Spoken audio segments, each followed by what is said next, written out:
నమస్తే, welcome to NSTV news. ముందుగా ముఖ్యాంశాలు. కరీంనగర్ పట్టణంలోని శర్మానగర్లో సత్యసాయి మందిరంలో రాష్ట్రమంతటా సహస్రనామార్చన 1008 సార్లు చేయడం జరిగింది. అత్యంత వైభవంగా ఘనంగా జరిగింది. ఈ కార్యక్రమంలో కన్వీనర్, అధ్యక్షులు, యూత్, మహిళలు, పిల్లలు అందరూ పాల్గొని సాయంత్రం భజన జరిగింది. స్వామివారి శత జయంతి సందర్భంగా వైభవంగా అందరూ పాల్గొని విజయవంతం చేయడం జరిగింది.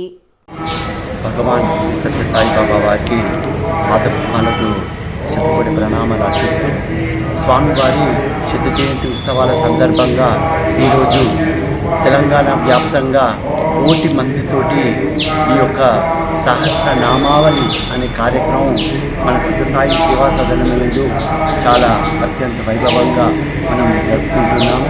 తర్వాత స్వామివారి శత జయంతి ఉత్సవాల సందర్భంగా దేశాల్లో కాకుండా అనేక దేశాల లోపల కూడా ఈ యొక్క స్వామి యొక్క సేవా కార్యక్రమాలు, ఆధ్యాత్మిక కార్యక్రమాలు చాలా అద్భుతంగా కొనసాగుతున్నాయి. కాబట్టి ఈ యొక్క కార్యక్రమంలో పాల్గొన్న ప్రతి ఒక్కరిపైన స్వామి యొక్క అడుగుల ఆశీస్సులు దండిగా ఉండాలనుకుంటూ మాకు ఈ అవకాశం ఇచ్చినటువంటి వారికి కృతజ్ఞతలు తెలియజేస్తూ ఓం శ్రీ సాయిరామ్. మీ పేరు? నా పేరు ఎం హరికృష్ణ, కన్వీనర్ శ్రీ సత్యసాయి సేవా సమితి కరీంనగర్.